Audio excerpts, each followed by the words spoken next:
Recién se lo señalamos en uno de los títulos, la historia de Belén, esta joven condenada a 8 años de prisión, y ahora la decisión de la Corte Suprema de Justicia de la provincia de Tucumán que ordena su libertad. Se lo conté llorando, dijo la abogada defensora, no lo podía creer, pero no termina acá.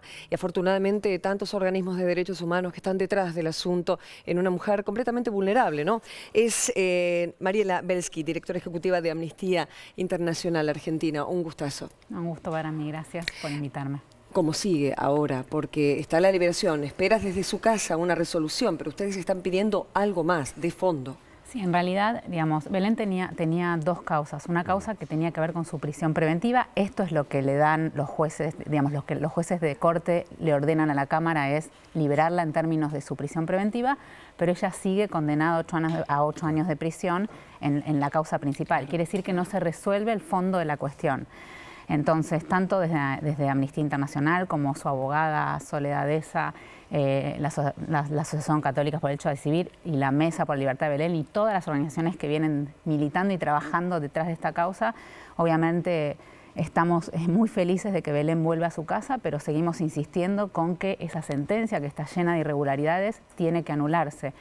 Tienen 90 días todavía la Corte Suprema para expedirse respecto al fondo de la cuestión, ¿no? Háblanos de las irregularidades, porque son muy gruesas. Nosotros hemos hecho un informe acá en la TV Pública que habla de inconsistencias, de contradicciones, de palabras aberrantes. Bueno, en realidad, para hacer un repaso rápido, Belén, 27 años, llega con un dolor estomacal al Hospital Avellaneda en Tucumán. La reciben los médicos y se le produce un aborto espontáneo. Eso dice la historia clínica, dice, tiene un aborto espontáneo, empieza su intervención. Cuando ella se despierta de su intervención, está rodeada de policías y de enfermeras y médicos, y directamente de ahí ella va a la cárcel, ni siquiera a su casa, porque consideran que ella había matado a su bebé en el baño. Le muestran una cajita con algo y le dicen, vos en realidad fuiste al baño, te autoprovocaste un aborto y mataste a tu bebé. Y la realidad es que cuando ella vuelve no hay manchas de sangre ni en el baño ni en su cuerpo, y hay un médico que dice esto fue un aborto espontáneo. No hay valoración de la prueba en la causa, no hay ADN en la causa. Digamos, básicamente esas son las irregularidades para ser genérica en términos del caso, y lo que hay es una violación seria del secreto profesional. Entonces, nosotros lo que pedimos, y todos los que, digamos, las organizaciones lo que piden es que, como es una causa que tiene irregularidades en ese sentido y que es una acusación que no se condice con lo que es, esa sentencia hay que anularla. Eso es lo que se le está pidiendo a la Corte. Y también lo que estamos pidiendo es que se investigue a los médicos por violación de secreto profesional, aparte, ¿no?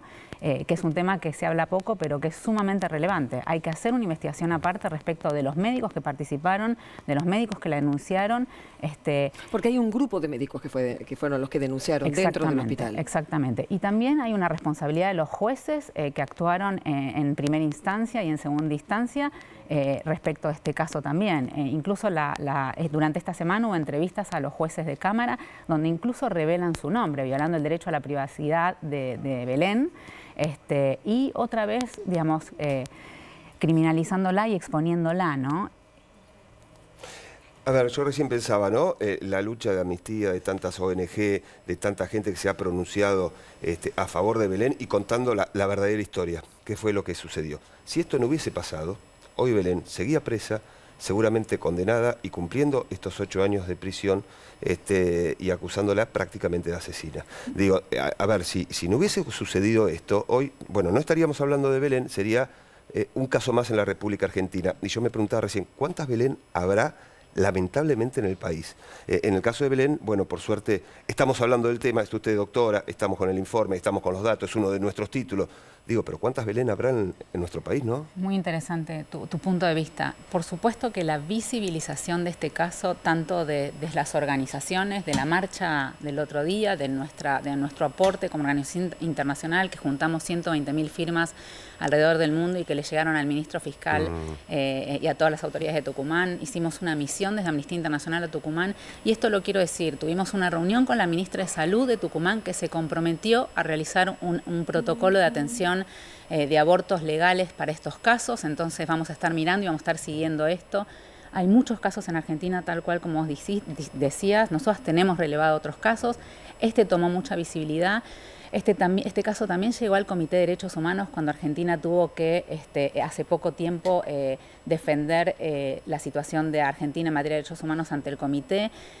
Debo decir también que la respuesta del Estado argentino, porque esto es una cuestión de Estado, esto no es una cuestión solo de la provincia de Tucumán. Acá hay responsabilidad de la provincia de Tucumán en primer lugar, pero también hay una responsabilidad del gobierno nacional en términos de lo que es el aborto legal en nuestro país. La respuesta del Estado argentino al Comité de Derechos Humanos fue una respuesta muy llamativa, desconociendo la autoridad de la Corte Suprema de Justicia de la Nación. No sé si ustedes recuerdan que en el año 2012 la Corte Suprema de Justicia de la Nación, en el caso Fall, deja muy claro cómo se interpreta y se aplica el aborto legal en nuestro país. Lamentablemente no se implementó esa sentencia. El gobierno, en su defensa en el Comité de Derechos Humanos, hace una interpretación bastante equivocada de ese fallo. Entonces, la verdad es que hay una preocupación también de cuál va a ser la política respecto a este tema del gobierno nacional y de los gobiernos provinciales, y no es menor, digamos, ¿no? Creo que la visibilización, como decís vos, es sumamente relevante. Mariela, gracias. Y obviamente es nuestro compromiso seguir atrás de la historia de Mariela para que se corte de Belén, para que se corte esta injusticia. No, muchísimas gracias por tu participación.